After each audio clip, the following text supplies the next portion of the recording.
So, welcome everyone who's already here. Good evening. We are happy to welcome you to the first of the 2021 Sustainability Forums. This has become an annual series brought to you by the City of Ann Arbor's Office of Sustainability and Innovations, and we are happy to be kicking it off again this year. As maybe most of you know, last June, City Council unanimously passed A20, our citywide plan to achieve a just transition to community-wide carbon neutrality by 2030. That plan consists of 44 specific actions that our community can begin taking right now to make that transition. And one of those actions calls on food. And so here we are tonight talking about food and food access, two really critical elements of every community. And so we've got a great panelist selection for you tonight who are going to talk about their organization and the role that they are playing in getting healthy food into the hands of Ann Arbor residents. So really briefly, that your panelists before you tonight, in no particular order, are Gerhart, the Executive Chair of the Washtenaw County Food Policy Council, Trevor McCarty, who is the Program Associate for Better Food Foundation and DefaultVeg, Ilana Braverman, who is the Director of Outreach for the Better Food Foundation, Courtney Vanderlaan, the Director of Ann Arbor Meals on Wheels, Curtis Stevens, the Executive Chef of Michigan Medicine, and Joe Schutte, a board member and site coordinator for Project Grow. So the way tonight will work is the panelists will each have some time to present on their topics and their organizations. And once they're all finished, we'll open the floor for your questions. Of course, you may submit a question at any time using the Q&A function at the bottom of your screen. And once we get to the Q&A, we'll go through them in the order that they were received. If you do have a clarifying question about a presentation, you may raise your hand just to highlight to say, hey, the question I just submitted is relevant to that topic that was just discussed, and I would like clarification. On that note, I think that we'll go ahead and get started. So, first up is DefaultVeg and Better Food Foundation. Give me just a moment to reassign. Well, where did it go? All right.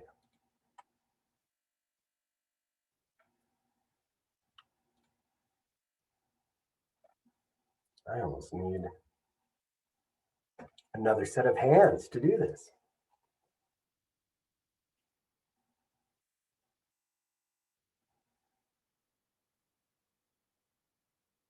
All right.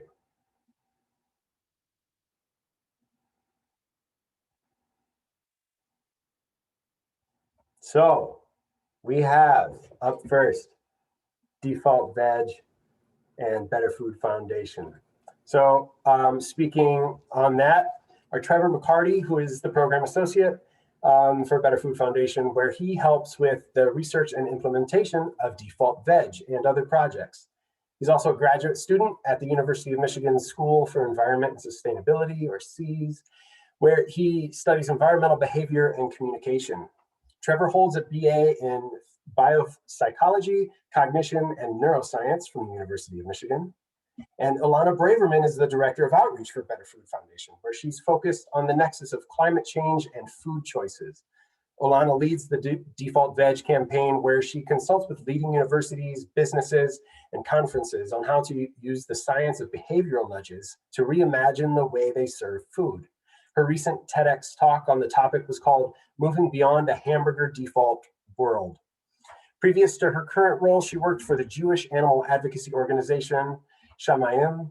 Ilana holds a master's degree in animal and public policy for the Cummings School of Veterinary Medicine at Tufts University, and a bachelor's degree in natural resources and environmental sciences, with a focus in human dimensions from the University of Illinois and Urbana-Champaign. So welcome, both of you. I will hand the floor to you. Thanks for coming. and take it away. All right, sounds good. I'm just gonna share my screen here.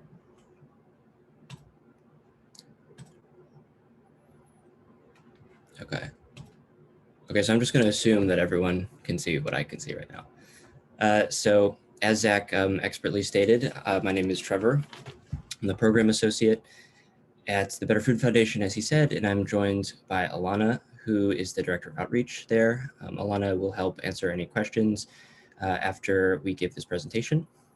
We're going to talk today about our program, DefaultVeg, and how we think it can help Ann Arbor reach its sustainability goals. Before jumping into all that, we want to, of course, thank the folks at 820 and the city generally, the city of Ann Arbor generally, for taking very seriously these commitments to equity and sustainability. So yeah, I've been very impressed with 820 and all the work being done in the city. As was mentioned, I'm a master's student at the School for Environment and Sustainability. I've been living in Ann Arbor for basically exactly 5 years now. So I've really gotten used to the city and seeing all the good work being done. So we're here to show how we think our program, DefaultVeg, can continue that work. We've been working with the city for the past few months now, so we're gonna keep that going. So to give just a quick outline, we're going to talk about why we think it makes sense now to talk about this issue. We'll get into some trends that are happening in food that are relevant. We'll talk about this concept of behavioral nudges, which is a really core feature of DefaultVeg. We'll talk about research and the possible impact that DefaultVeg can have. And then we'll get into the implementation stage and the next steps for the city of Ann Arbor. And then, of course, we'll conclude and hopefully afterwards have time for a couple of questions. So jumping into the actual concept of DefaultVeg, we'll circle back around to this later, but just to give a brief one, it's the idea that you make plant-based foods the default and you give people the choice to opt in for meals with animal products if they want, because making plant-based foods the default can help reshape what we think of as kind of a normal meal. So, we think this is relevant because we need to sort of refocus our status quo and our sense of what a normal food system looks like. Because right now, the reality of our food system is the status quo really is factory farmed animal products. And as I'm sure many folks in here know, that's just pretty unsustainable. And why we think it makes sense to talk about now is because a lot of the ways that we engage with food socially and in our communities with either large gatherings or family get-togethers or whatever it is are kind of on pause for many of us. So we kind of have to maybe take this moment to sort of step back and reconsider the kinds of taken for granted assumptions and status quos that exist with food.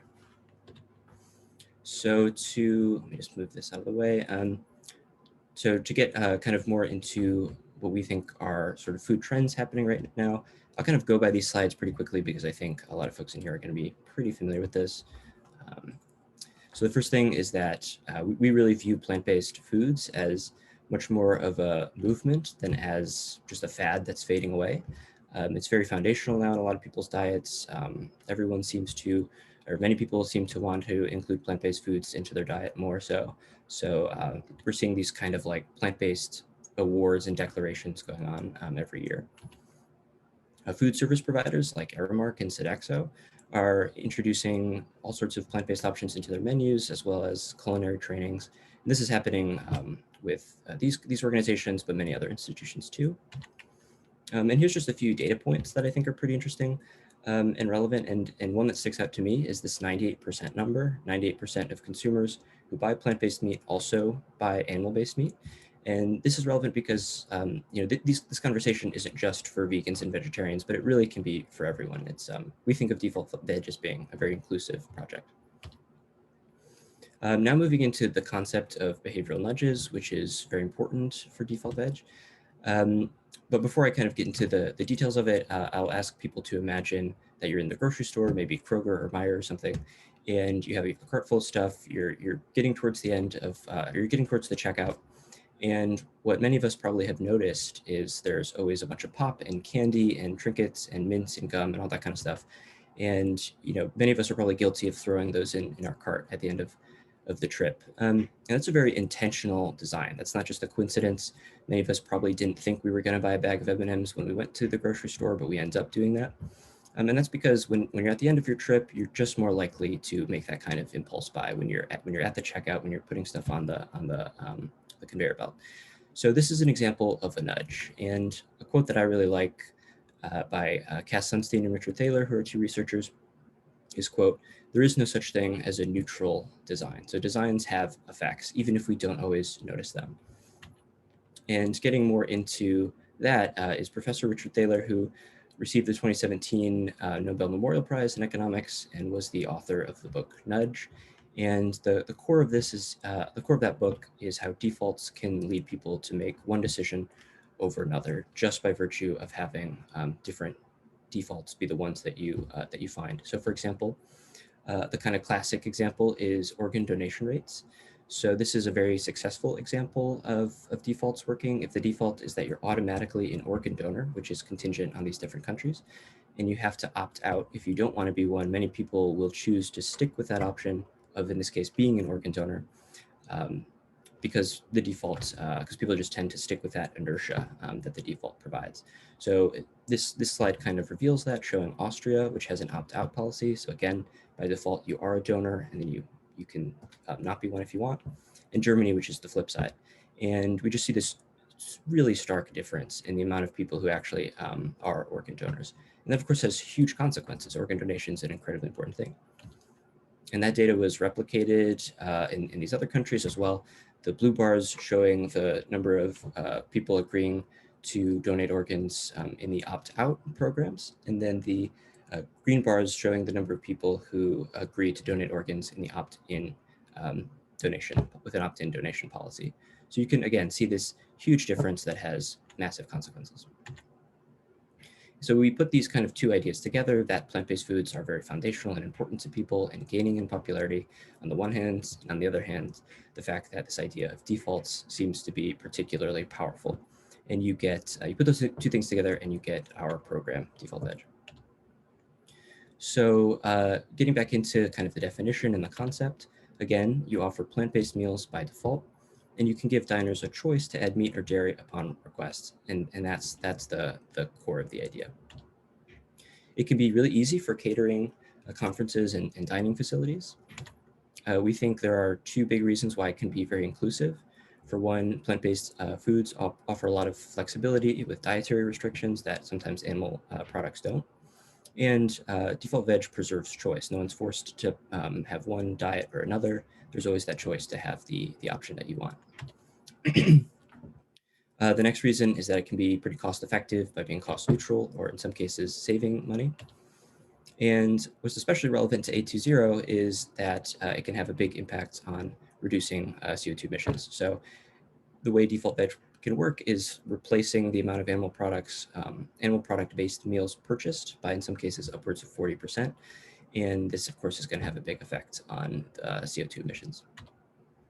So to kind of give some very concrete data on this and how it can be successful and examples of it being successful, there was a 2017 Harvard study that compared the amount of people who chose the vegetarian option when it was the default versus the meat option when that was the default. And very strong effect here. When meat was the default, about 75% of people chose that option, but when vegetarian was the default, only about 30% of people chose that option. So as you can imagine, that's pretty significant on associated carbon emissions. Again, a sort of replication of that study. This one, a 2017 Denmark study that revealed an even stronger effect, that the having the vegetarian options as the default just increased by a significant amount how many people chose that option. And the last case study I want to go through was the case of Veggie Day. So the city of Ghent adopted this campaign, and they made vegetarian meals the default option on Thursdays in 30 publicly funded schools. And if the students wanted meat on that day, they would have to signal it beforehand.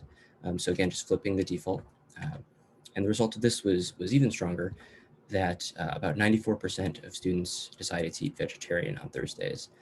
So this I view as a really good case study as how defaults can have a big impact. And the next thing I want to get into here is to show how flexible DefaultVeg can be as a program. So it doesn't necessarily have to be this complete reconfiguration. It can actually be impactful even in relatively small scales, like how you label menu items. So this was a study that tried to show how labeling the same menu item in different ways can impact how many people pick that option. So I won't, ask anyone to answer this in the Q&A section or anything like that. But what I will say is I'll name them out and I'll give people a couple seconds to think which one of these options, which reflect the same dish, do you think would be the most popular? So green beans, light and low carb green beans, healthy energy boosting green beans, or sweet sizzling green beans. So I'll just give people a few seconds to do that. So when I first saw this, I was kind of on the fence. I thought maybe having health stuff kind of would make sense. But it turns out that according to this research, having so-called indulgent features on your label can increase how much it's purchased or chosen at a conference or whatever relative to other things. So there's a great quote from one of the researchers. We have this intuition to describe healthy foods in terms of their health attributes, but this study suggests that emphasizing health can actually discourage diners from choosing healthy options. So the kind of upshot of this section is that it's not always obvious how to label things and set things up and design things in a way that will have the highest impact.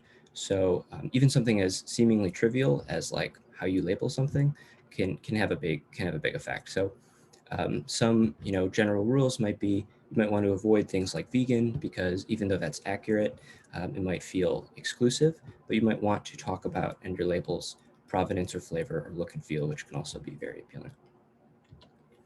So now moving into the next section, and this is again going to be one of those sections that I kind of go by quickly because I have a sense that a lot of people in here are very cognizant of how important the relationship between food and climate is. So just a great quote that I think reveals the importance of food is that even if we meet some of these very ambitious goals that we've set out, if we don't take dietary patterns seriously and food seriously, we won't be able to meet the Paris Agreement goals. And here's a slide representing some research that I think even just on a visual level is really, really compelling to me. You can see how it's making a comparison with how resource intensive these different products are, comparing animal products to plant-based products. And of course, as many of us probably are already aware, beef just towers over everything else in terms of its associated greenhouse gas emissions, its associated land use, freshwater consumption, and so on. But of course, dairy, poultry, pork, those still are pretty high too. And another way to think about this, these are some calculations on, if you replace 1,000 animal-based meals with 1,000 plant-based meals, what kind of impact could that have? And by doing the 1,000 meals, you could save up to 1,600 kilograms of CO2 equivalent.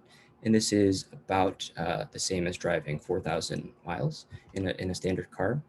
And of course, that's significant. And it should be said that a city like Ann Arbor or a university like U of M or a hospital like Michigan Medicine, right, is going to serve way more than 1,000 meals in a given period of time. So now getting into the last few sections here, talking about the actual implementation of DefaultVeg. How we've historically done it is we ask people to reconsider defaults at cafes, conferences and events, and organizations and offices. And some successes there are the Huxley College of the Environment, the American Lung Association, and Harvard's Office of Sustainability. So those are some groups that have been very pleased with DefaultVeg so far. But more specifically, of course, this is about Ann Arbor. So what can we do here? Well, the first thing that we want to do as an organization is to continue working with the city. We've been working with the city for the past few months. We've been in contact with the university and with Michigan Medicine. So we want to continue that work and see how in the next coming months or years even we can talk about this idea of defaults. The second thing is an Ann Arbor ambassador program. So we at the Better Food Foundation have a DefaultVeg ambassador program, which is intended to get people in their communities to be advocates for this program. We help with outreach and engagement so they can try and implement DefaultVeg in some of their favorite cafes, offices, departments, and so on. And the next thing that I think is also really exciting is something that's actually happening at the University of Michigan, which is the President's Commission on Carbon Neutrality. And they recently released their recommendations for the ways to make the university carbon neutral in a given period of time. And actually some of those recommendations were DefaultVeg in all but name. They're talking about defaults, they're talking about menus, they're talking about choice architecture and nudging. So depending on what happens with that, that could also be very both impactful on its own terms, but also just acting as a really good case study for the rest of the community. So what we can do, we have free consultation with different organizations and institutions that includes assistance with implementation, communications and media, research materials, recognition on social media. We have a popular recipe tool that can be used. And again, the DefaultVeg Ambassador Program. So here's an example of a sort of a sample menu. So you can sort of see how this kind of flips things a little. These things are plant-based, and it tries to focus on very delicious sounding names and delicious looking pictures and things like that. And these things can make a difference.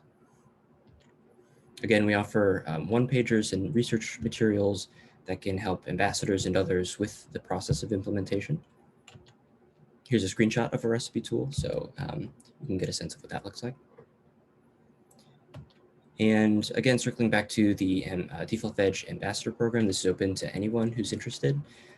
We hold office hours and things like that. And yeah, we just want to see if people would be interested in engaging and doing outreach in their community to implement this program. So to kind of, wrap up here, the sort of high-level ideas that habit change isn't easy, but we kind of have this opportunity to step back and really take seriously the idea that the status quos that exist were not necessarily chosen by us, or were not voted on by us or anything like that. And that is true of grocery stores and M&Ms, but also true of our broader food system. So I want to go back to that quote I said in the beginning, which is there's no such thing as a neutral design.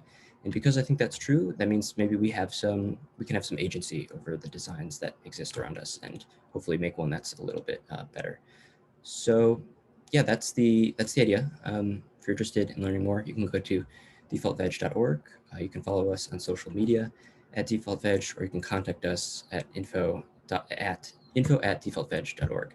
And that must be the 100th time I've said DefaultVeg, so I'll stop, and maybe we can take questions, or I'm not sure if that's later. Yeah, absolutely. I did initially say that we'll wait till the end, but due to some logistics, we're going to do any default veg questions now. So feel free to submit any that you may have via the Q&A function, and we'll address those. While folks are sending in questions, I thank you for presenting. I think it's a really interesting concept about the neutral design, and it feels so true. I mean, clearly you presented the data to support that. And I love the idea of offering a different option instead of what we have been offering for a long time. And you mentioned a little bit about the emissions, the impact on carbon emissions that this could have. And I'm going to start off with a difficult question here, maybe. But what is there any sort of analysis on what possibly the economic impact is on industries that rely on meat, or the production of, or the sale of, in any regard? So you're asking, like, what is the economic implication of defaulting to veg and maybe eating less animal products overall? Yes. Okay. So what I like to say is normally with default veg, it's not transferring to 100% of a plant-based menu, right? So what you actually have the ability to do is normally, large institutions, universities, governments don't have the capability to afford actually higher welfare local animal products. And so what this gives you the ability to do is, because you're buying a lot less, you can actually support those local farms that are more expensive, and they are that way because they're externalizing, or they're internalizing some of the costs that we're not paying for when we're going to the grocery store and buying a random piece of meat off of the shelves, because there's so many other things in there, the costs of our food being subsidized, all of the pollution that's going into the water and into the air surrounding factory farms, things like that, that we're not paying for. So I guess what I'm saying is, actually by defaulting to plant-based diets, hopefully you are able to then support the higher welfare farms that are doing things in a better way, because you're buying less of those products, and that can be for anywhere. So I don't know if did that answer your question? Absolutely. That was spot on. Thank you. Yeah. Speaking of the cost of food, we have a question here from Julie Fritz that asks if you can please discuss the cost of food. I'm always surprised that vegetarian-based food is more expensive than meat-based dishes. Sure. So I would say a lot of the times it's actually not. However, if you're talking about processed, vegan products like Impossible Burger and vegan cheese, kind of what I already alluded to with the subsidies that we have to think about is the reason that meat and dairy and egg products are so cheap is because the feed for the animals and that whole process is being heavily subsidized by the government. And so that's the reason why a gallon of milk is so cheap and plant-based milk is a little bit more expensive right now. However, I will say that for the most part, when we're talking about catering large scale events, offering a vegan or plant-based meal can be cost neutral, can cost less, can cost more depending on it. So we actually find that in a lot of cases, people can save money. So if there's a specific example that you're thinking of, feel free to share, but there are definitely ways to make sure that plant-based meals are the same price or cheaper than their animal product alternatives. Excellent. Thank you. Mhm. We have another question here from Jennifer Wolf, who starts off saying, great program, and it's key to health and climate change. Unfortunately, right now, though, food that is hard on the environment and detrimental to health is often what is less expensive in the store due to subsidies. So down the road, will you have time, or will you have tips and recipes for people on limited budgets and or limited prep time? Yeah, there are actually a ton of recipes out there. There's this book, and I don't know if the name, I can definitely forward this to you and you can send it out to everybody who's come to this call. I think it's called Vegan on a Budget. That there are people that have actually made books that are specifically like recipe books about plant-based items that are cheaper and that can be made quickly. And if we're thinking about things like nuts and seeds and grains and beans and produce, like all of those things, if you think of like rice and beans, is really, really cheap. So those are just sometimes I think the bigger products that are marketed like the Impossible and Beyond Burger, people see that and go, oh my gosh, being vegan is so much more expensive. Whereas in my case and things that I've seen, people actually end up saving a lot of money if they're cooking from home, cooking from scratch. So it really just depends on the type of products you're talking about. But like an apple and a banana, those are plant-based products and everybody, eats fruits and veggies. And so I think a lot of the times it's just kind of a stigma that we have to get away from, that this idea of plant-based eating being more expensive, because a lot of the time it's really not. Excellent. Thank you. If you have any other questions, feel free to submit them. I think I would like to ask if there are any more specific ways that folks who might be interested in, who are in attendance tonight, what are some of the best ways that they can help DefaultVeg achieve its mission? You mentioned the ambassadors. How else could folks plug in if they wanted to? Yeah. So the ambassador program is just our way of basically getting volunteers and ambassadors within their community to implement DefaultVeg. So it's just a way of signing up to say, hey, I'm interested in working with my school to do this, and they serve this many meals, kind of giving us an idea of your situation so that we can contact you one-on-one and have that conversation of how we can best help you to implement DefaultVeg in your community and make that as successful as possible. So basically, if there's any place in your community that you can think of implementing a food practice like this, we can help you draft an email, put a commitment statement on a website, think through what menu development would be. An example of a longer-term campaign that we're working on for coffee shops is asking cafes and coffee shops to eliminate their default for dairy milk. So not switching to a specific, soy or oat milk default, but just saying, hey, when customers come in, why don't you just ask them like which of these 5 options you'd like? Maybe 1 or 2 are dairy, 1 or 2 are plant-based, and instead of assuming that everybody wants milk. So that's another thing we're working on. If people are interested in contacting their local coffee shops and, asking if they upcharge or asking what a barrier would be for them to eliminate the default there. So there's a lot of things we have going on. So if anybody wants to work with us, I don't know if I can put the link to the ambassador form in this Q&A or our email address, but I'm sure you can send that out to folks afterwards. So definitely be in touch. We would love to work with all of you in any setting, because it's really going to take working in all of the different community involvement and institutions in Ann Arbor to help drive this food culture change. Excellent. I'm still so fascinated by the whole concept of what's available immediately in front of you and the impact that that has on the choices that you make. I wonder if you could tell us a little bit about DefaultVeg and or Better Food Foundation. How long have those organizations been around? Where do you operate regionally or locally?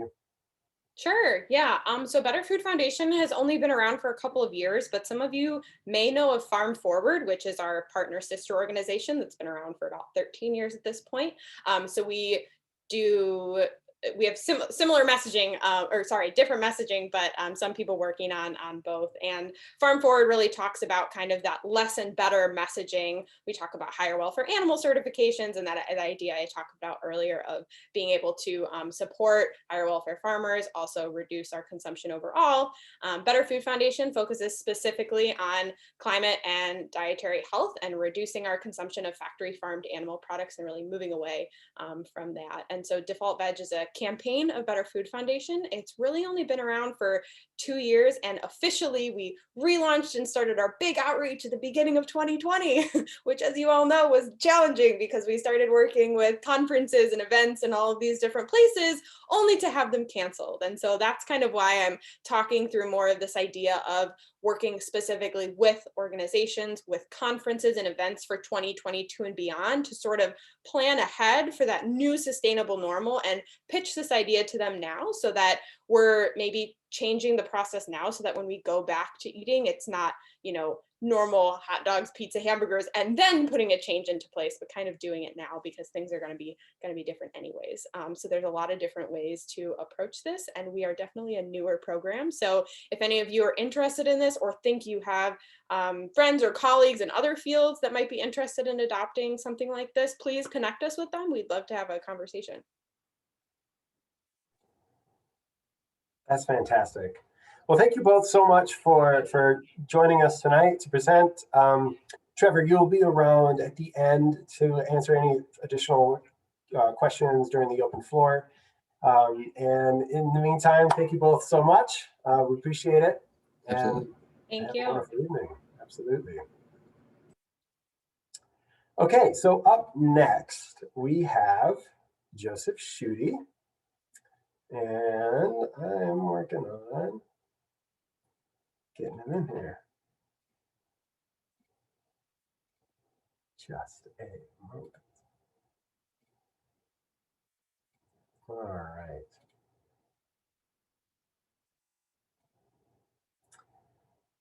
Welcome, Joseph.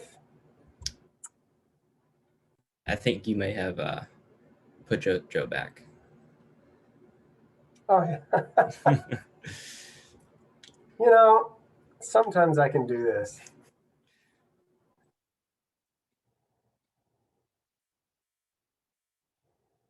Thanks, everybody, for your patience. Sorry about that, Joe. I'll get you back here. All right. Cool. Hello, can I be heard? You are heard. Thank you, Joseph. For those of you who don't know, Joseph is a Project Grow board member and site coordinator. He was born in Detroit and has lived all over Southeast Michigan, but been an Ann Arbor resident since 2013. He's a mechanical designer in plumbing manufacturing and has been gardening most of his life. He's rented plots for gardening in Livonia for a few years, then moved to Project Grow in 2015. He joined the Project Grow board in 2017 and is a garden coordinator at our Scioto Community Garden. He's a certified master gardener and a member of Washtenaw Master Gardeners. His main crop of choice is tomatoes, and his wife grows everything else. So everyone, please give a round of applause to welcome Joe Schutte to talk about Project Grow. Welcome, Joe. Hello. I'm going to share this presentation. I think I got it. Well, that was, you know, I want to say something. DefaultVeg, I already have the recipe tool open. That looks very cool. Very nice presentation. This was a little last minute. I threw this. I want to apologize up front. I had to throw this together pretty quickly. Project Grow Gardens. They've been in Ann Arbor since 1972. It's pretty much the longest running community garden in the country, organization in the country. And you know, our job here is to provide the space, the know-how, and inspiration to grow people's own fresh organic food. The gardens are located all through the community, many near public transportation, so you can choose a site that's close to home. We do try to find land and arrange for its use and maintain as part of the network of community gardens. We have several discovery gardens, they're called, with raised beds and programs for children, seniors, and gardeners with disabilities, so everybody can participate. We are a private nonprofit organization that relies on the support of our community for volunteer help, equipment donations, and funding. So get involved. Our mission statement: Project Grow Community Gardens provides space, education, and inspiration to make organic gardening accessible to all. Since 1972, we've been facilitating community gardens throughout Ann Arbor, making it the longest standing community garden organization in the nation. I think I covered that once. Here's some pictures from back in 1973, 1974. One is County Farm. It looks a lot different than it does now, and I'm not sure where the other one's at. We reducing your carbon footprint with gardening. Now, you know, when I first was invited to this, when Project Go was first invited to this, I had to go look it up. And I was quite surprised to see that. But the most obvious thing is that you don't have to transport your food around. Another thing is having good, fresh, organic vegetables is not cheap. And, you know, you can get it from the farmer's market. Is not cheap, but growing it yourself, you know exactly where it came from. You know, we do encourage the use of compost rather than commercially produced fertilizers. We have a comprehensive composting education program and encourage gardeners to compost right in their own plots. We also strongly encourage the use of mulch to trap moisture and reduce irrigation requirements. Many sites do get leaf deliveries every year. It's not something we can always do because there's not necessarily room for the leaves, and it could be problematic. And not a lot of gardeners, some gardeners don't want to use leaves, they want to use something different. But most everybody mulches. You know, they learn to mulch because they see other people mulch, and then the next year they come back, they mulch because you don't weed as much, you don't water as much. But last but not least, Project Grow Gardens encourages our gardeners to donate to food pantries. In 2020, our gardeners donated 3,410 pounds of fresh organic produce to food gatherers. Now, that's not all that was donated, but we don't keep track of the stuff that goes to like backdoor pantry and local churches. That's people do donate that don't necessarily go to. It's a long ways for a lot of people to take it over to food gatherers. The other thing, one of our other mission is education, and we do have we offer classes, very good classes actually, which is how I got introduced to Project Grow as one of their classes. A lot of gardening related topics, lessons from preserving your harvest to practical advice on organic composting. We teach it all at little to no cost to participants. As a matter of fact, here's upcoming classes going on tonight at 7 is integrated pest management, which actually the two people that are there would have been the right people to do this presentation. That they couldn't do it because they're teaching a class tonight. And you know, when you can see their small scale organic orchard and the fundamentals of successful organic gardening, I intend to make that one. I'm still probably going to try to crash after this is over. If I have time, I might head over to the IPM course. You know, the Master Gardeners program doesn't necessarily specify organic, and what we do, and that's IPM. Organic IPM is quite a challenge. The composting, I mentioned composting. It's actually the CEC, the Composting Education Center over at Leslie Science Center, where we also have some raised bed gardens there. That was actually closed down this past year because of they discovered some arsenic in the soil. Well, this was analyzed, and it's not bioavailable. It doesn't come into the vegetables, and there's very little in the area where the raised bed gardens are. It's actually another part of it. So we're able to reopen this year, and it's, with warnings, but this is ran by Joette Roma and Jesse, whose last name's Redenbush. But I haven't had a chance to take it yet. Every year I plan on taking it. Of course, we didn't have it in 2020, but hopefully we'll be able to have another start this year. Maybe not, maybe next year. Right now, it's all in the air, as we know, with COVID. But it's actually they have certifications. You become a master composter through this course, and it's very comprehensive. There's a little map of all our sites in Ann Arbor currently. We have 22 sites. We're hoping to open up a new site this year, making it 23. Now I say that 3 of the sites are actually a county farm. That counts. There's 2. There's north and south, and then there's the Discovery Garden at County Farm. But the new one is at Freeman Education. It's Environmental Education Center. And I just discovered today that they had a site that we actually had a garden there many, many years ago, like back in the 70s. So it's coming back around again. This is our plot types and prices. 130 for a full plot, which is they're 25 by 30 feet, and then a half plot is 80. Our Discovery Gardens which with raised beds, there's at least 3 locations that I can say off the top of my head that have raised bed gardens that are accessible. And then, we do have reduced fee plot program, and they supply people that can apply for a low income scholarship. Here's some pictures of Discovery, the County Farm Discovery Garden. As I said, there's 3 sites at this location.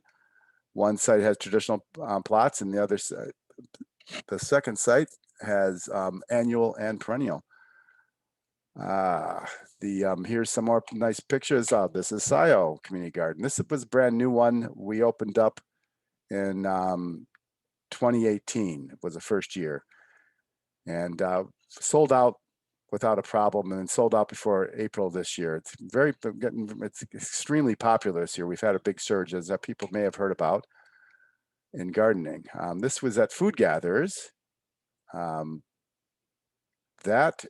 at Food Gatherers, they are required to donate 10%. They ask each gardener to do that. Most go way over, and the same in Matai. It's mandatory. Hillside Terrace, there's a site which is a assisted living center. They have a specific plot there that everybody manages, the volunteers, and all the produce goes to the residents at Hillside Terrace. This is Edible Avalon, which is actually located at Food Gatherers. That's ran by Avalon Housing. They have 3 full plots at no charge that they maintain, and the produce goes to Avalon residents, and also they actually have they sell at a stand at the Westside Farmers Market, and the teenagers that help work these 3 plots, they actually get paid for working the plot, and then what they harvest that gets sold at the farmers market, they get to keep the money. Oh, it's really a great program and great people that run it. That, I think I covered everything. If there's any questions.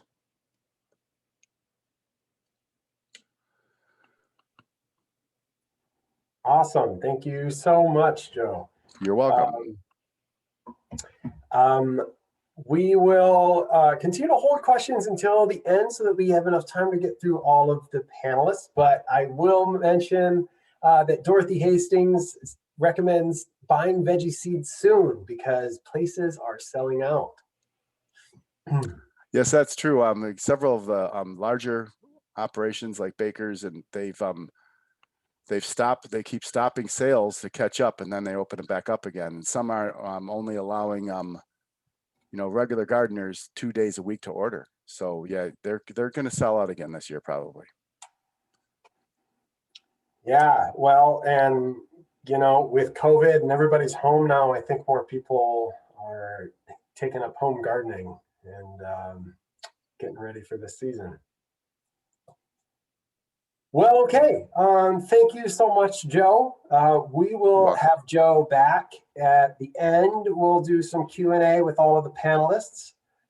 But up next, we are going to hear from the Washtenaw County Food Policy Council. So I am happy to present Jay Gerhart, who is the Washtenaw County Local Foods Coordinator at Michigan State University Extension. She works with a wide range of actors in the local food supply chain, including farmers, retailers, food service buyers, nonprofits, policymakers, and consumers. Her primary goal is to help local farmers make more transactions in local markets. She currently serves as the chair of the Washtenaw County Food Policy Council and leads the Farmer Policy Action Team. So welcome, Jay. Thank you. Yeah, it's great to be here. My screen share is disabled. How about now? Great. Okay. Cool. Excellent. Well, hi everyone. Thank you to the other presenters. That was great to hear. I know about all of your organizations, but it's always a great recap. And I learn new things every time I hear you guys present. So as Zach mentioned, I get to serve as the chair of the Washtenaw County Food Policy Council. And I'm going to talk today about how food plays into carbon neutrality, since that's kind of the initiative of the A20 campaign in Ann Arbor. So I'll give you a little overview of the Washtenaw County Food Policy Council and our work in two main programmatic areas. One is the work that we do with local farmers and local farm development, and then the other is the work that we do in food access. And again, tying this all back to climate change and carbon neutrality. So the Washtenaw County Food Policy Council is a subcommittee of the Board of Commissioners. There's tons of subcommittees out there for the Board of Commissioners. We are one of them. We are organized by an executive committee, a committee that does community engagement, and then the real work of the council happens in what we call our policy action teams. So we have a food access and nutrition policy action team, a farmers and institutional purchasing policy action team, planning and zoning, pollinators, and food waste and packaging. The mission of the council is to increase and preserve access to safe, local, and healthy food for all residents of Washtenaw County. And we're made up by 18 members. Each member has a seat on the council based on a topic area. So, and these are very broad. We have a wide range of these topic seats so that we can have a wide range of perspectives, because the food system is very, very complex and there's lots of stuff going on. So we just want to make sure that we have a lot of different perspectives playing into our policy initiatives that we propose to elected officials or share with the community. We are organized, our guiding document, so to say, our constitution is a set of policy agendas which were created and have been revised over the years. They were created in our founding in 2014. They cover policy on the county, federal, institutional, municipal, and school board level. And again, they cover a lot of the issues related to farmers or local food access or food waste and packaging, that sort of thing. So we are an official partner of the A20 program. And the two stats that I have here are from the UN climate change report, which came out a couple years ago, had a lot of traction. The first is that 23% of greenhouse gas emissions come from agriculture, and that is not just animal agriculture, that's all agriculture and deforestation. It's important to note that we need to eat, and that does have an impact. And so lessening that impact is really what we're after.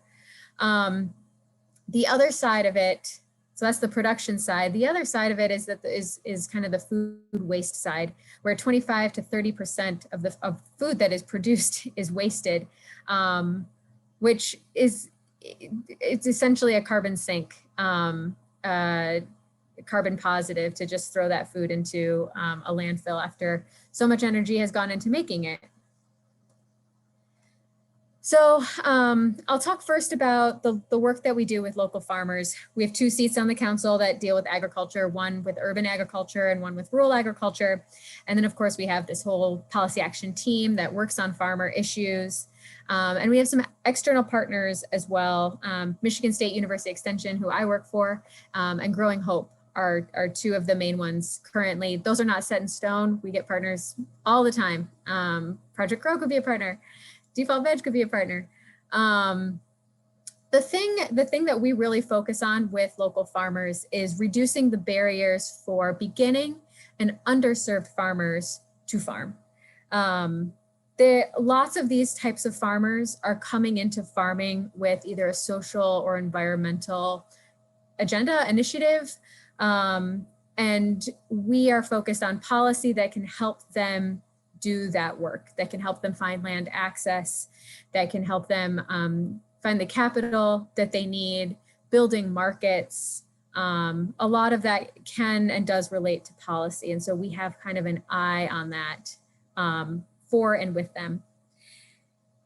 But in order to talk about the intersection of local farmers and climate change, I'm going to put on my MSU hat versus my Washtenaw County Food Policy Council hat and talk about some of these production methods that we see in our community and how they relate to carbon sequestration.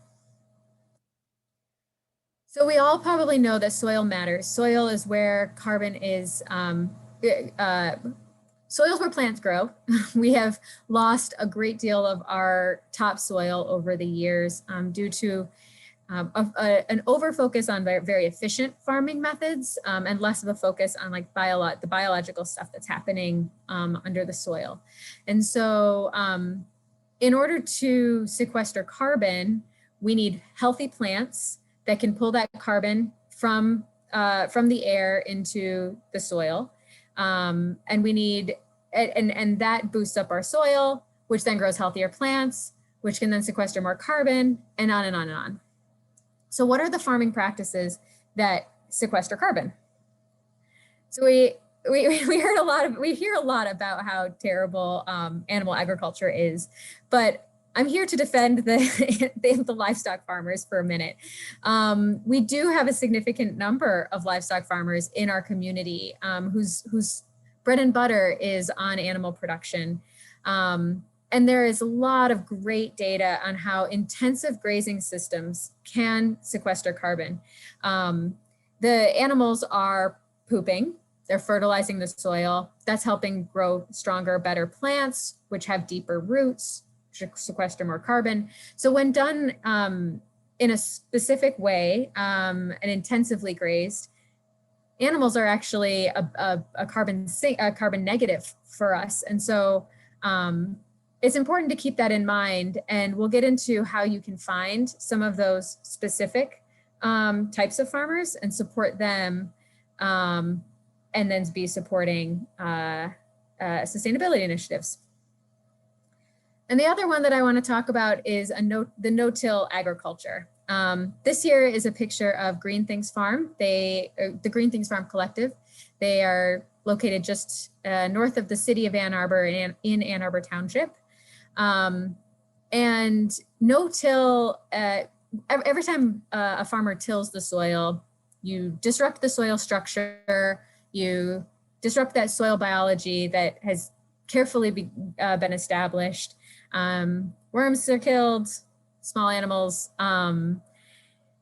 When you don't till, you are helping that soil increase the thing that it does best, which is its carbon sequestering capacity, which is building a lot of wonderful microbiology that goes into building healthy plants. So, so farmers in our region are now really looking at this seriously and thinking, you know, how can I really implement better practices that are not just a no-till, and I'm going to rely on a lot of chemical applications in order to grow crops, but how can I do this in a way that both builds the soil and reduces my chemical applications?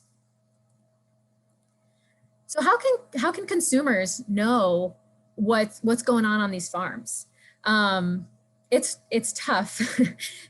What we have is the USDA organic symbol. It is the only federal mandated certification that ties to soil building and healthy, that ties to soil production, that thinks about soil health. The two farming practices that I talked about, the intensive grazing and the no-till organic, there's third-party certifications too that kind of cover these things. And so the regenerative organic certified is the label that's it's like a third party. They're like the kids that are trying to like come up into the big system. And so this is not a very recognizable label at this point. I don't know if I've ever seen it on a package, to be honest.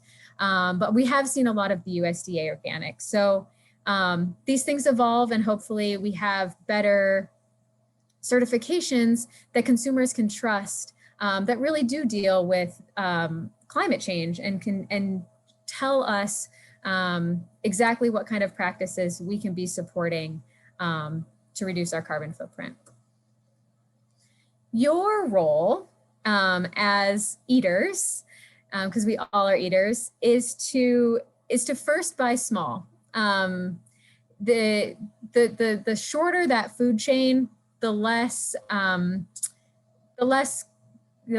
emissions that are going into the air from transportation, the more likely that farmer is farming on a more sustainable farming practice. When you can, look for that organic symbol. And if you have the time, dig deep into the farmer's practice and talk to them. So now we're going to pivot a bit to the work that we do with food access. We have a seat with the Emergency Food Rescue seat. We have a whole policy action team on food access and nutrition, and a very, very strong partnership with food gatherers. So the way that food rescue works is food comes from like food sources. So these are like grocery stores, food donations, that sort of thing. The food that's donated from those Project Grow sites that are located at food gatherers, those all go to a warehouse to be sorted. Then it's distributed to agencies. So these are the places that people are actually going to get their food. So churches, clinics, that sort of thing.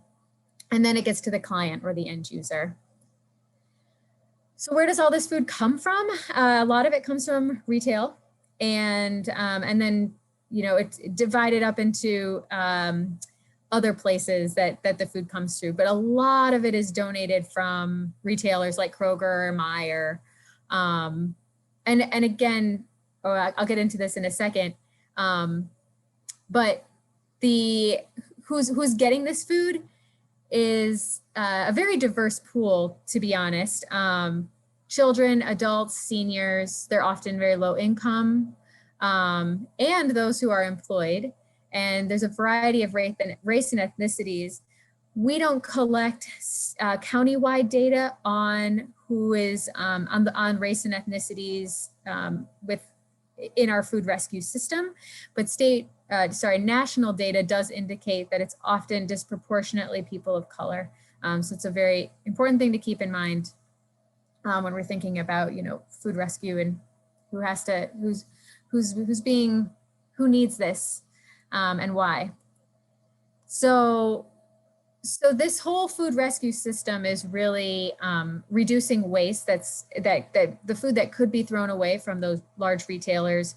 We're reducing that waste. So that's a great thing.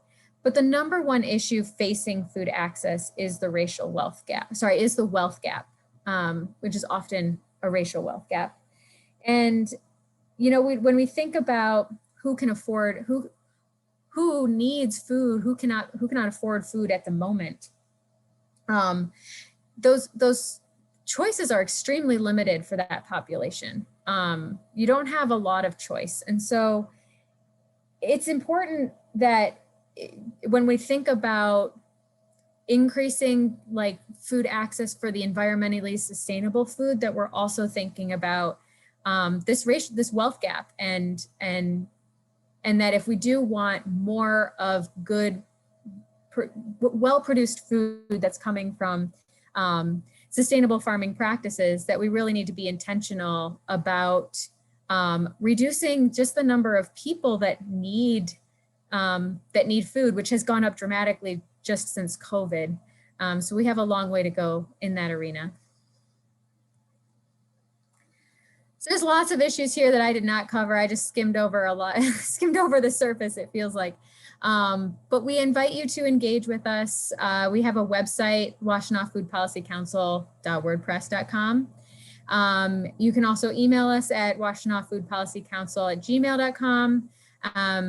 And through the website, you can sign up for our listservs, which will connect you to our policy action teams, which is where the real work and the real discussions on all of these topics happen. So thanks for having me. Awesome. Thank you so much, Jay. I'm really happy to have you join our panelists. I think that the Food Policy Council is doing some excellent work. Thanks.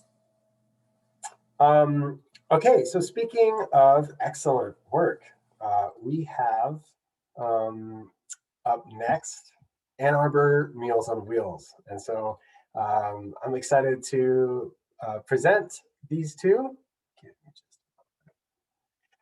This is Courtney Vanderlaan, who has a Master of Social Work degree from the University of Michigan and has the honor of leading the Ann Arbor Meals on Wheels team for the past 2 years. She is passionate about quality of life and loves the Ann Arbor Meals on Wheels. This gets to include the provision of food that both looks and tastes good, is prepared and delivered by people who care, and comes with a variety of wraparound services that support folks' ability to age in place with dignity. And joining her is Curtis Stevens. Curtis grew up in the area down the road in Saline. He ended up leaving the area for a short time and getting his degree in culinary nutrition with a concentration in clinical dietetics at Johnson & Wales in Rhode Island. He ended up coming back to the area and participating in the dietetic internship offered here at the hospital, becoming a registered dietitian. With a background in culinary, he gravitated and ended up staying on with the patient food and nutrition services as a food service manager. A little over a year ago, the opportunity arose and he was recommended by the former executive chef to take on his role. Since then, he has been working to enhance our operations menus, pushing towards goals of providing more plant-based, local, sustainable options, not just for the patients, but for the Meals on Wheels clients that they serve through Ann Arbor and IPSI programs. So welcome to you both. I'm excited to have you, and I'm going to give you permissions to share right now. All right. And there are questions coming in, which is great. Keep them coming. We will get to those all at the end. So Courtney, the floor is yours. Okay, thanks so much, Zach. Well, hi, folks. I'm really happy to be joining you tonight, and I'm really glad to have Curtis with me as well. I am, like Zach had mentioned, the director of Ann Arbor Meals on Wheels. So I am going to give you a little background on our program and the work that we do and a little of our history, as well as opportunities to get involved. And then I asked Curtis to join me because Curtis really knows all the behind the scenes of the actual production of our meals, the sourcing of our food. He is so instrumental in the development of our menus and making updates to those. So then you will get a chance to hear from him as well. So Ann Arbor Meals on Wheels is a part of a department at Michigan Medicine called Community Health Services. There are 9 programs within our department that you can see here, and I will not go into any of these in great detail. You can certainly check out our website if you are interested in learning more, but Ann Arbor Meals on Wheels is one of those 9 programs. We were started in the early 1970s by a group of U of M physician spouses. And an interesting thing about our program is that we have always received our meals from the hospital kitchen at the University of Michigan. But our program actually functioned like an independent nonprofit for about 20 years before officially becoming a part of the University of Michigan health system, now known as Michigan Medicine, in the mid-1990s. We were previously known as Motor Meals. So if you have been in the area for a while, that is the same program. We just rebranded to more clearly define where we actually serve. The Meals on Wheels programs in Washtenaw County are broken up by geographic area. So we try not to have any overlap in our service areas so that we can have the broadest reach. So our program specifically serves the city of Ann Arbor and then portions of the surrounding townships. So you can see today, we've got 9 staff members. We have a couple hundred volunteers who work with us to deliver all these meals and do all the work that we do. We send out 18 routes on each of our delivery days, and we are currently on a consolidated delivery schedule because of COVID. We typically deliver meals Monday through Saturday. And right now we're delivering meals 3 days a week. And then Ypsilanti Meals on Wheels also receives their meals from the hospital kitchen as well. And they deliver the opposite 3 days of the week so that we can serve our clients well while not overwhelming our kitchen with all the meals that need to be prepared. So right now we are sending out about 700 meals a day to over 400 clients over the course of the year. So the mission of our program is to reduce hunger and food insecurity for our homebound adult neighbors in the Ann Arbor area who, because of their health, are unable to shop and prepare nutritious meals for themselves. We serve primarily older adults and folks with disabilities. We also serve folks who are under the age of 60 as well, but all of the people that we serve need to be homebound due to a physical or a mental health related reason. People are served regardless of their age or financial status, which is something that can be a little confusing sometimes. Some folks think because they're an older adult that they automatically qualify for Meals on Wheels, but they're still able to go to the grocery store and actually cook at home. So we count that as a win and celebrate that with them, but they don't actually qualify for our program if they're still able to do those things. Folks are also able to receive meals from us if they're homebound and meet our eligibility criteria regardless of their financial status. So we do request a small donation for each meal that we deliver, but there is no obligation for people to contribute if they're unable to do so. So that is never an indicator for their service provision. Sometimes our client's spouse or an unpaid caregiver may also be eligible to receive meals from us if we determine it's in the best interest of a client. Our clients, of course, need to live in our service area. We get a lot of calls from people who live elsewhere in the county seeking supports, and so we will connect them with their local Meals on Wheels program if they don't actually live within our service area. We also need to make sure that we're able to safely meet the nutritional needs of the folks that we're serving. So this is probably unsurprising to any of you, but several people have different food allergies or other restrictions. And so I'm very thankful for Curtis. He helps us navigate those things along with the rest of his team at Patient Food and Nutrition Services. So we try to serve the most people that we can and try to meet their dietary needs to the best of our ability. But sometimes there are just certain restrictions or allergies or food safety concerns for individuals that we can't meet. So we do try to just do our best to connect them with other food resources. Like I'd mentioned, in order to be eligible, folks need to be unable to prepare their own complete nutritious meals for themselves. We find quite often that when we're doing an intake with a potential client and we ask, are you able to cook? Many people will say yes. And we'll ask, well, what are you cooking? And they might say, well, usually peanut butter and jelly sandwich. We don't quite consider that cooking as far as needing every meal to be prepared. So we want to make sure that folks are able to eat more than just peanut butter and jelly sandwiches every day. Our clients need to be home when meals are delivered. So we don't just drop food on people's porches and leave. We always do some sort of safety or wellness check with people. Even in the midst of COVID, we're still making some sort of contact with folks. We're just doing it from a distance and masked up. So most of our clients' meal delivery instructions have been shifted to take place outside, or they've got a little table or chair right inside their front door that we'll place it on, but we always make some sort of verbal or visual contact with our clients when we're delivering meals, because that is such an important safety component to our program.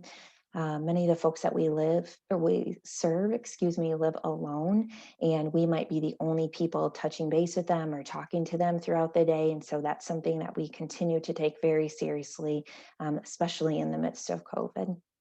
So another piece of our program is that we do an initial assessment to just determine eligibility and see what other supports might be needed. And then we need to be able to do reassessments every 6 months with our clients as well. So the services that we provide through Ann Arbor Meals on Wheels include, of course, healthy prepared meals. And in the midst of those meal deliveries, we are also providing safety and wellness checks with each of our clients. We also have a personal care items pantry that we established in the midst of the coronavirus, as many of us struggled to find toilet paper and other needed household supplies. So did our clients. And many of them had changes in their support networks. And so people who used to be able to go out and grab them a few things at the store, or neighbors that would stop by, that really changed because of the pandemic. And so folks really were struggling to find some of these needed items. So we were really grateful for the donations of a lot of community members in the county that we were able to establish this personal care items pantry, so clients can request items from us at any point, and then we just deliver those with the meals that they get.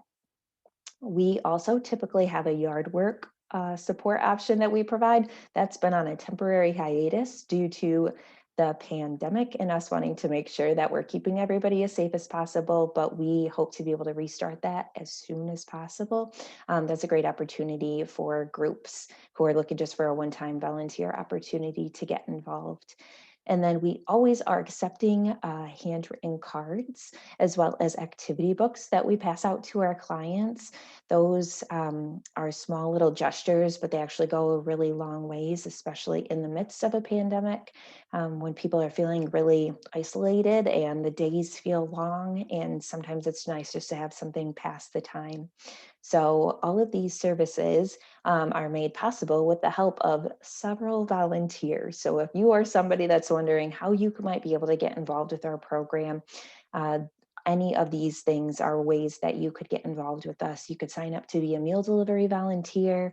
If you're out at the store picking up some groceries or things for yourself and you happen to be able to pick up a few items for us, you can always drop those off to our office on one of our delivery days. If you're a person that likes to rake leaves, we're looking for you once we restart this service. And the handwritten cards and activity books, that's a great activity to do on your own or with a group or with your family or whatnot. So you can find out more information on that on our website if you're interested in any of those. You can see that volunteers have a very critical role in our organization. These are numbers from last fiscal year, with the help of over 400 volunteers who gave more than 8,000 hours, driving nearly 76,000 miles to deliver meals primarily. They delivered over 140,000 meals to 424 clients, and several of these months were in the midst of the pandemic. So now getting into the real, quite literal bread and butter of our organization. These are some pictures of the meals that we serve. I will say the pictures look far better in real life than they look on these photos that I've included in this presentation. I would say chalk this up to my poor photography skills, not to the actual quality or look of the meals. But we are able to provide 1 to 2 meals, prepared meals a day for our clients. One of these meals will come hot and one is a cold bag. You can see here are Western, the ones that are labeled Western Standard and Western Vegetarian. Those meals come hot to us from the hospital kitchen, and they are accompanied by this cold tray that you find in the middle. We also serve an Asian meal option, which I'll talk a little bit about in a moment here. But we refer to them sometimes as our Western and our Asian meals. We're also able to provide gluten-free meals as well as liquid meals for clients who are at nutritional risk. I wanted to go back to DefaultVeg's point about the way that you brand and talk about meals. We actually call our vegetarian meal option option 2 because when we first launched it, we had several clients who did not identify as vegetarians, and they had a little bit of a hard time coming around to the fact that they might be ordering the vegetarian meal. So we call it option 2, but it is in fact a vegetarian option. But I think it brings out a good point that it's a kind of a small way that we can encourage people to consume more plant-based or meat-free diets. They might not do it exclusively, but if this meal sounds good to them, they might choose that over a meat option. So that presents some good feedback and insight for us. So these are just photos of our cold bag, the contents that come in that, usually a sandwich or a wrap or salad, and then milk and a fruit and veggie. And then we're able to provide 3 different flavors of Ensure on top of these meals if folks need it.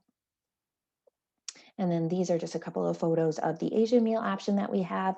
We are so grateful for Lucky Kitchen, which is a local restaurant who provides this meal option for us. When we think about being inclusive and providing equitable services for our community, we live in a wonderfully diverse community. And as part of that, not all of the folks we serve are able to tolerate our Western diet. And so I would say that there's lots of room for us to continue growing in this area. But one of the ways that we have sought to be more inclusive in our meal options has been through this additional Asian meal option that we're able to provide. And now I'm going to toss it to Curtis, who will give you more behind the scenes look at how we are actually able to create all of these menus and provide these meals. Hello. Yes. So just kind of a quick plug-in for all of the amazing and great staff that we have at the hospital. We have half a dozen staff that are just working hard to prepare and actually create all of the 140,000 meals. And then really we only have depending day of the week, maybe 3 or 5 staff members actually assembling every single tray that we put out for the programs.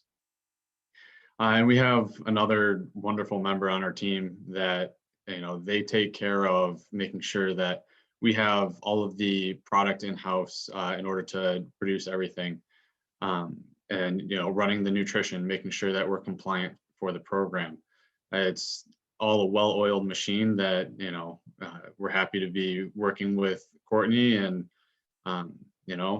just like any machine, you might have a hiccup here and there, and we always work that out. And all the staff on both ends are pretty flexible in making everything happen.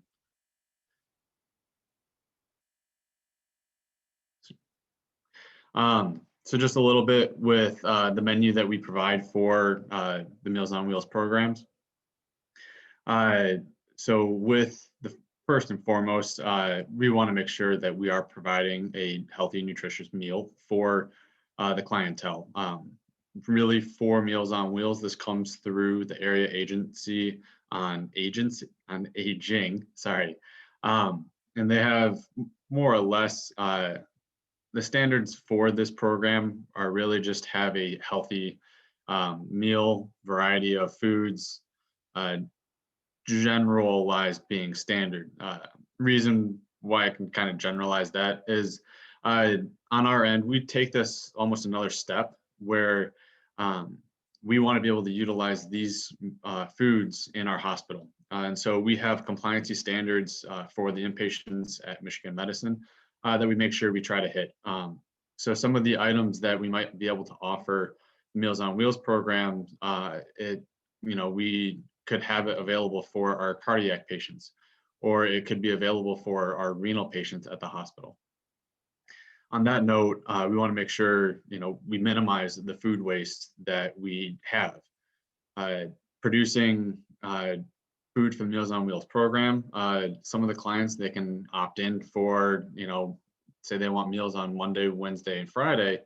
But not meals on Tuesday or Thursday and Saturday. So there can be a little bit of fluctuation on their end. And so our way of compensating for that fluctuation is to be able to utilize those same products that we provide them for room service at our hospital. That helps with minimizing the food waste there and contributing to overall food waste produced at the hospital. Some other things that we take into account with our menu is feedback from both the clientele and our staff, where we have, our clientele. Some of the feedback we got from the IPSI Meals on Wheels program is they used to have an ethnic dish that everybody really liked, where, we're like, okay, it was, I think, a curry-based dish. So one of the things that we're looking at doing is, really trying to bring in more different flavor profiles and just kind of give the clientele a broader range and different variety of food. We also take into account the dietary restrictions. I know Courtney mentioned the gluten-free clients that they have been taking on. I think it was a few months ago, Courtney reached out and said they have a client that is limited access to gluten-free meals, and she asked, what can we do? So we sat down, we brainstormed, and we came up with a viable option for sustainably being able to provide this client, among others, a gluten-free meal on a regular basis. But one of the other big things that we have to take into consideration is production limitations and just limitations with being able to provide some of these meals. So with that, some of the limitations that can be restrictive is, our 4-week cyclical menu. So we have a menu that we rotate through every 4 weeks. However, after months of doing the same 4 weeks, it can get a little old and boring. So we have continual conversations with Meals on Wheels, looking to revise and add variety based on feedback from our clients and staff. We also do try to use seasonal specials within our menu. In the fall time, we like to try to buy local apples from a farm over in the Dexter area. So we try to include local products where we can, when we can. And yeah. So with food sourcing, we can be a little restrictive with how we buy food. At the university level, we have approved vendors. These are vendors that have more or less been vetted and given approval to sell us food, where there's certain certifications that they need to have and safety protocols that we need to make sure that are followed. However, when and where we can, we like to provide local and sustainable ingredients. I know recently, one of the things that I've worked to change at the hospital is romaine, where traditionally we get our romaine from all over the country. When we can, we buy local through the summer months. However, winter, spring, fall, our romaine is coming from across the country in California and Arizona. However, now we're looking at getting romaine year-round from the Grand Rapids area. And that ties into our local farms. Summer months, we try to get our fruits and vegetables. We do participate with one of our vendors in a farm to freezer program. This allows us to purchase local broccoli, local cherries, local blueberries all year round. they are picked at the peak of ripeness and then flash frozen, and they're available to us throughout the course of the year. One of the big things that we try to do in food sourcing is staying with food trends.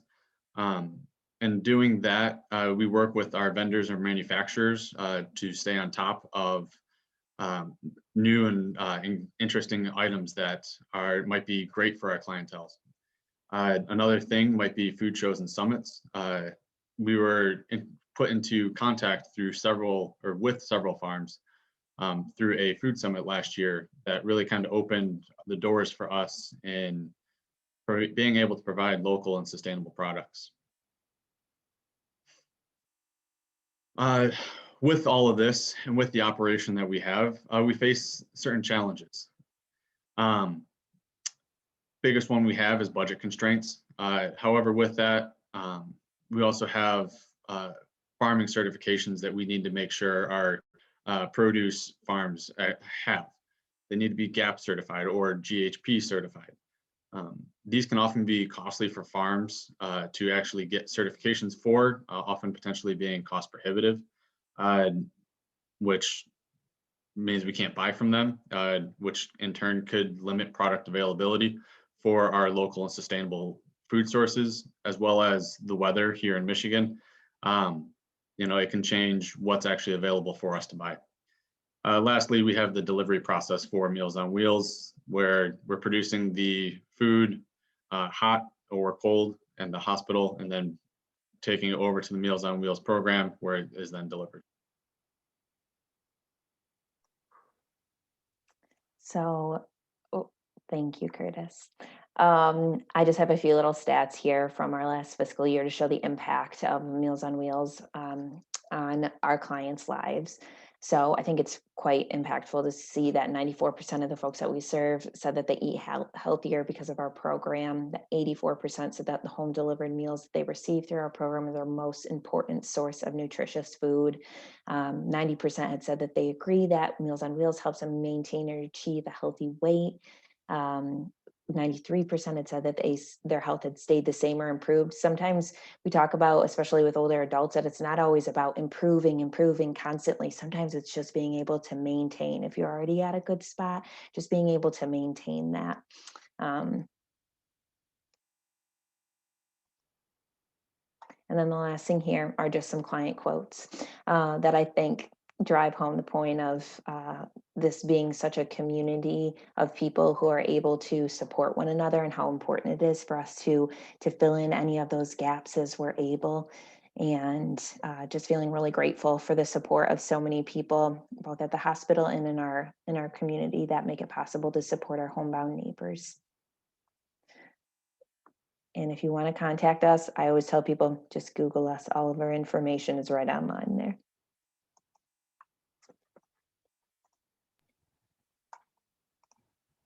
Great, thank you so much. I can only imagine that during a time, especially like this pandemic, how important it is that Meals on Wheels is doing those wellness checks. I'm sure that's really important to a lot of folks. Okay, well, thank you, everyone. We are now going to transition to our Q&A. So we're going to bring all of our panelists back, and we will answer some questions. So I've got a couple here. We'll start with Jay. There was a question during your presentation asking if farmers have to pay to receive the organic certification. Is this cost effective for the small farmer? Yep, there is a fee associated with that certification. There is also a fantastic program run by the USDA to cost share the cost of that program. So farmers can receive up to $500 or 75% of those certification costs as a reimbursement from the USDA. So the USDA does realize that it is a hindrance for farms, especially small farms, but they do have a program in place to help with that certification process. I'll say that a lot of really small farms don't find it necessary because they have only direct to consumer sales and they can talk to the customers one-on-one. It's really when farms get into retail locations where someone else is selling their food, that's when that certification is really needed. And usually those farms are a bit larger. So hope that answers your question.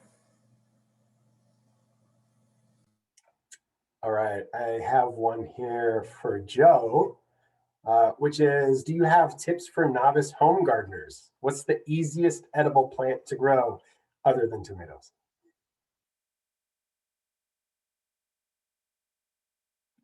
Joe, you're still muted. Can't hear you. So, sorry about that. You know, what's really easy is greens, lettuces, all your different varieties of greens are always pretty easy to grow. If you really want a tomato, cherry tomatoes grow well in pots and planters. They have a lot of planters that are like a hybrid dirt and hydroponic that Earthbox had them for years. Now there's a lot of knockoffs that are cheaper. I had very good success with cherry tomatoes that way, and they're really easy. One cherry tomato plant can really, if you got sun, now you got to have some sun. That's can be a problem. And there's all kinds of great resources online, but stick to the .edus in the extension offices for your information, because there's lots of information out there, and not all of it's perfect, but those are my two favorites right there for growing. That's easy to grow. Awesome. We have a question here for Meals on Wheels. Is using compostable or recyclable packaging for your meals a challenge, especially during a pandemic when these sources can be scarce and also due to food safety regulations? Curtis, I don't know if you'll be able to chime in on our packaging here. I might let you take it and I'll add on if there's anything else I can think of. Yeah, just because I handle the packaging side of it a little bit more than Courtney does. But overall, providing the meals that we provide, I know in Courtney's PowerPoint presentation, she showed 3 of the containers that we use. Those are fiber-based containers. Now, granted, majority of the packaging we utilize would be compostable. We do cover with a plastic little sheeting just to cover it as when we reheat and transportation, that things don't bounce out. However, the pandemic has proven to be a little troublesome with these containers. Early on, when it's actually the troublesome part has really been more so with other programs scrambling and trying to figure out how to provide meals to homebound, say kids, school programs, or other sources like that, where there's a large influx of clients that were trying to buy these fiber-based meal compartments. So there was a brief time that we did end up utilizing plastic, but overall we have been successful in being able to maintain a supply of the fiber-based compartments.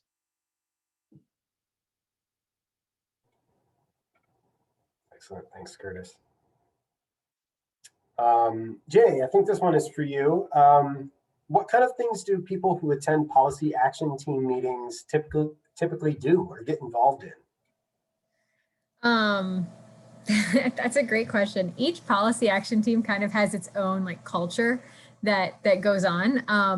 And so as someone who's on the farmer policy action team, I'll say that we have a mix of like active farmers and farmer supporters who join the policy action team. And usually it just like comes about that a certain project kind of comes to the surface of like, it's either really necessary that we work on this project or because it's timely or because it's like, it's a great need.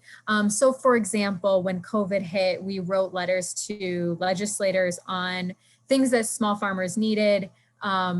ways that they could make sure that small farmers are accounted for in some of their relief programming, the importance of farmers markets and keeping those open in a very safe way, that sort of thing.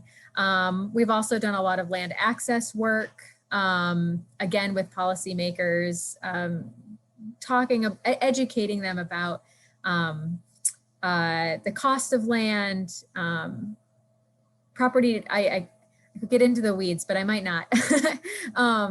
So we kind of address those like policy initiatives as they come up, and we really rely on stakeholders to, and like the farmers, or if the nutritionists, to really bring those issues to the table for us.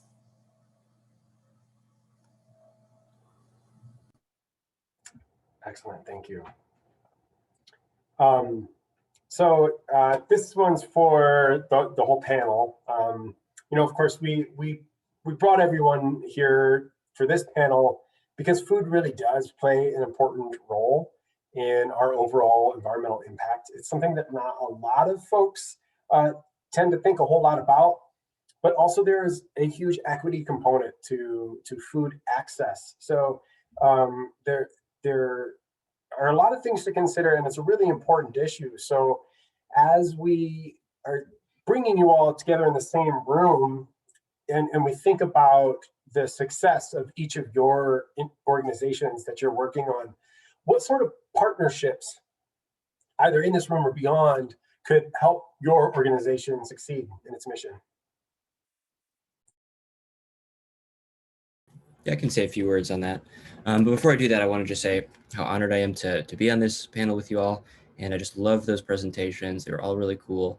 And yeah, thank you to the Ann Arbor Office for Sustainability for putting this all together. It's just been really fascinating. But with your question, you know, the way I kind of think about this issue a lot, broadly of sustainability, which I've heard called an all hands on deck endeavor, and I think that's probably correct, is sort of the importance of building all of these coalitions.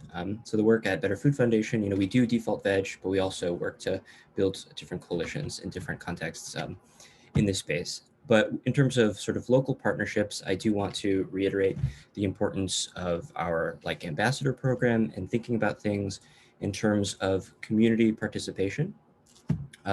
You know, we don't want our project of DefaultVeg to be sort of just a top-down decision that's just made by someone that you don't know and then it just happens. We really do want it to be something that involves the community and has community actors as people who are engaging their sort of offices, their local departments, cafes, and that kind of thing. So I think, you know, as I think Ilana maybe had mentioned earlier, the project of, you know, really changing our food system needs these multiplicity of approaches, needs, I think, these big coalitions. And I really see that reflected here with this panel. So again, I just want to show my appreciation for that.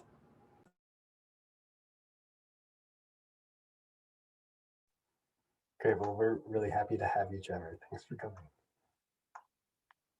I think for Meals on Wheels, one of the things that we have been doing more and more and trying to be very conscious of in partnership with our interpreter services program at the hospital is ensuring that the written materials we have are available in different languages that better serve our community, so that folks know we have this Meals on Wheels program. We could have all these different options that meet a variety of palates and could be great for people. But if you can't read the flyer that we send out letting you know that you might be eligible for this program, that doesn't do any good for you.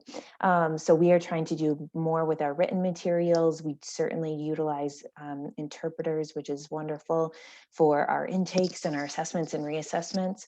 But I think if you speak a different language, you know, and you're interested in being a meal delivery volunteer, that is a really special experience, and being able to communicate with our clients and do more than say hello, be able to actually check in with them in their native language, that can really go a long ways. So I think even if you only speak one language, that's wonderful too. We could still utilize your help and support, but yeah, to Trevor's point, like it's a community effort here. We've got to be able to take care of each other if we want to see big impact and change. So.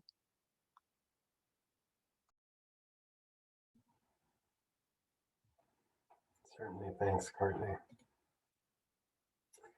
This is another question for the panel. How might policy measures related to food affect carbon neutrality?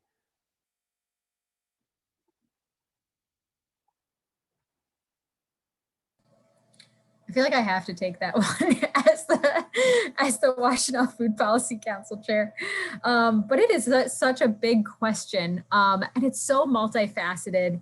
And you can see that just by like pulling together the panel today, we all do such different things in the world. But yet we all, I'm sure, have something that we're like, if this policy just changed, we would have an easier time doing our thing, or we would be more successful. So I think that there's just so many policy things that could, and policy measures that could play into our sustainability initiatives. I think the biggest thing is to really be present in the minds of our policymakers. So to educate them, to show them we are on the front lines, we are boots on the ground, we are seeing these things, we have research behind us, and data, and this is what we know, and this is what we need. One of the things that the Food Policy Council has been very active in doing the last few years is making those relationships. So we can help, we can be a pipeline for any organization that's like, we want to connect with legislators, how do we do it? And I think that when we all become the experts that these policymakers are seeing, they'll come to us when they have bills on the table that they need advice for. And that way we can just like slowly chip away at this large thing called food and sustainability.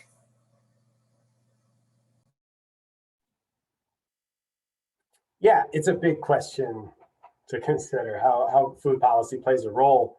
I think it plays a role in a lot of different ways. I think, Jay, you hit it spot on. But also, for each organization that's here tonight, food policy has an impact on what you do. I can imagine. I mean, from DefaultVeg changing how we think about the options that we have available to us, to the resources that are allocated to Project Grow and other local farming plots and the access to resources that they have, and Meals on Wheels and how they get around. Curtis, I saw you come off of mute. Did you want to chime in? Yeah, I mean, just kind of continuing off of that a little bit, even with U of M, in corporate policies at institutional levels, we have initiatives that are pushing towards going to, let's push towards plant-based options, let's push for more of these sustainable options. And so I think, with the policies, yes, we can go to government level, but even bringing down to more just business level, having your business and your corporation on board with, let's make these initiatives to be more sustainable. I think that's a really excellent point. Yeah. Change doesn't have to come from the government. This isn't a question, but a comment that was submitted to consider the Ann Arbor Farmers Market for further discussion. Yeah, I would like to mention, we definitely would have loved to have the Farmers Market here tonight. There are, in fact, a number of organizations who are doing really, really excellent work, excuse me, in the realm of food and food access. And wish that we had the time in the world to have everybody here. And unfortunately, we can only do a snapshot one at a time. And so I'm excited by this panel. I think that you all are doing great work, and I'm happy to have you here.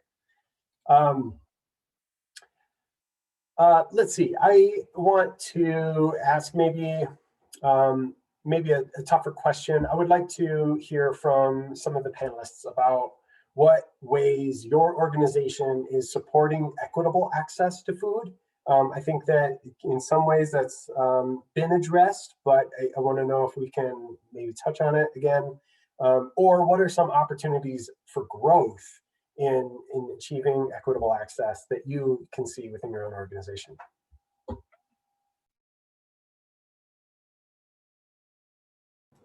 Yeah, I can say a little bit about what Better Food has been up to. Again, going back to what I said before, we want to build coalitions. So some projects that we've recently been doing, and of course we want to continue to do and continue to expand, are supporting with web development support and communication support and other resources, organizations, community leaders, and groups who are of historically marginalized backgrounds and communities like that. Because it's probably not a secret that in this space of like plant-based and that kind of stuff, it's historically been very white. So the Better Food Foundation has been doing that. One example are the Black vegan philosophers Af and Silco. We have supported them on some of their projects in the past, really, raising up those voices that again have, historically been pretty underrepresented in this context.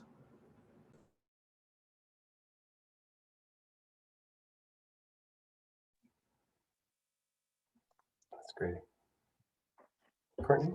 One area that we've been trying to discuss further with some of our funders is the opportunity to partner with more local restaurants like we do with Lucky Kitchen, who have the expertise, the lived experiences in preparing a variety of different cuisines and ethnic dishes, and being able to really offer a diverse menu for our community to meet all of those that diversity and those different needs. So we talk often that our hospital kitchen is able to do so much with us, and also we're not going to be able to provide 20 different menu options for the whole community. And so thinking about how can we pour back into our local economy, support our local restaurant owners, and provide dishes for a broader variety of the folks that we serve.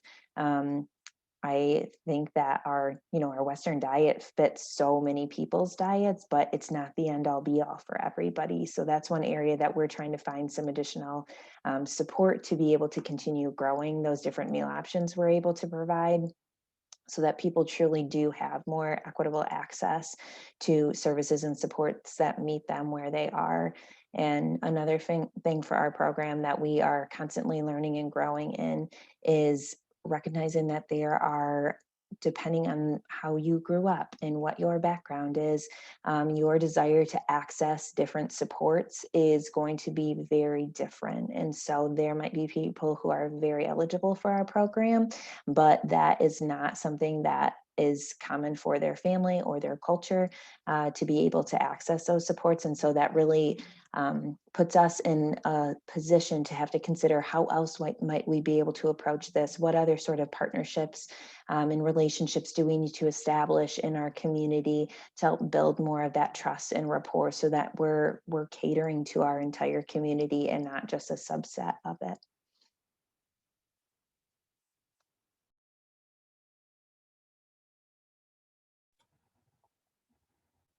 Fantastic.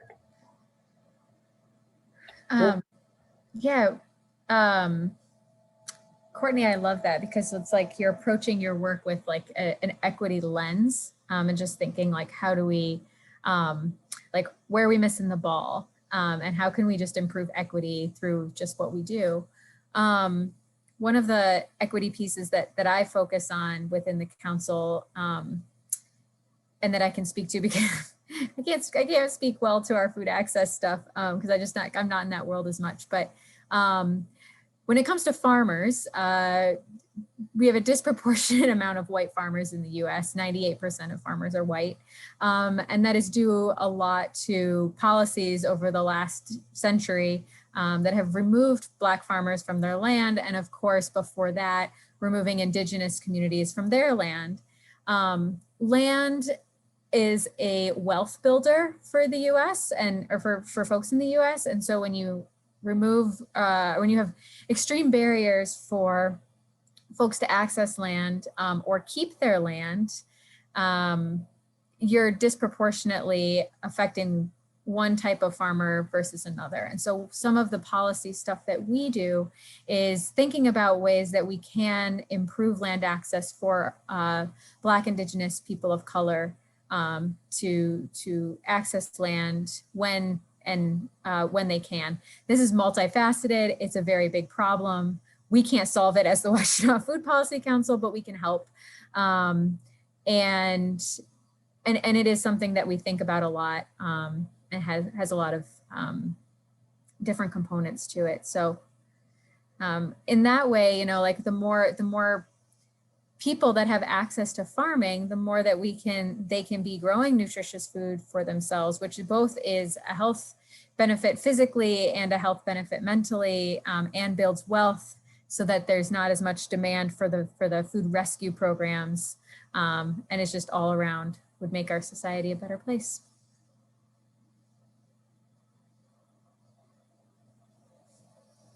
On the note of land and access to land, I think that Project Grow fills an interesting gap there. You know, not everybody who owns in Ann Arbor has land to grow on, and not everybody owns in Ann Arbor.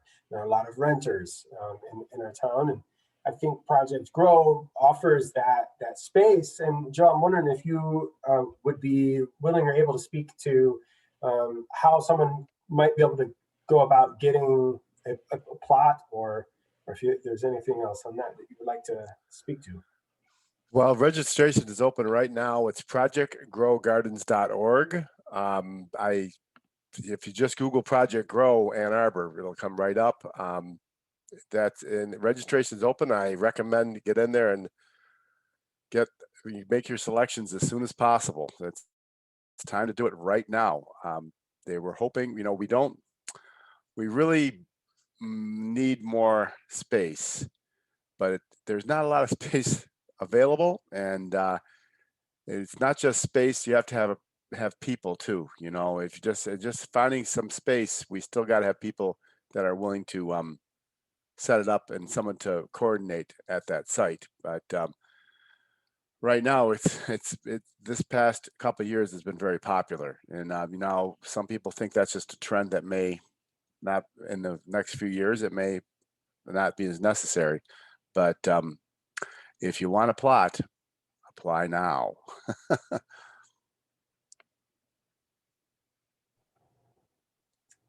On a similar note, because one of the attendees mentioned the farmers market, I think I will also point out that the CSA list for 2021 will be published pretty soon. So you can find information on that through the Ann Arbor Farmers Market website. Well, on that note, I think that we have had some great discussion. I'm really, again, pleased to have each of you join us on this panel. The topic of food is inescapable because it affects everybody's life. Everybody needs food, and everybody deserves good food. So I really want to thank each of you for the work that you're doing through your organizations, because it really does have a meaningful impact on our community, which is why I invited you here tonight. Thank you again for joining us. I would just like to recognize each of you. And if the crowd could give a roaring round of applause, I'm sure it would be deafening if we could hear it. I'm seeing hands go up and down, so that's a high five there, I guess. Well, thank you all so much for helping us kick off the Sustainability Forum series of 2021. For the attendees, there will be 4 more of these. This is the first of 5. So you can find more information at a2gov.org/sustainability. And under our events page, you will be able to register for the others. So thank you all for joining, and we'll look forward to seeing you out in the community. Thank you. Thanks, Ilana. Thank you. Absolutely. Have a great evening.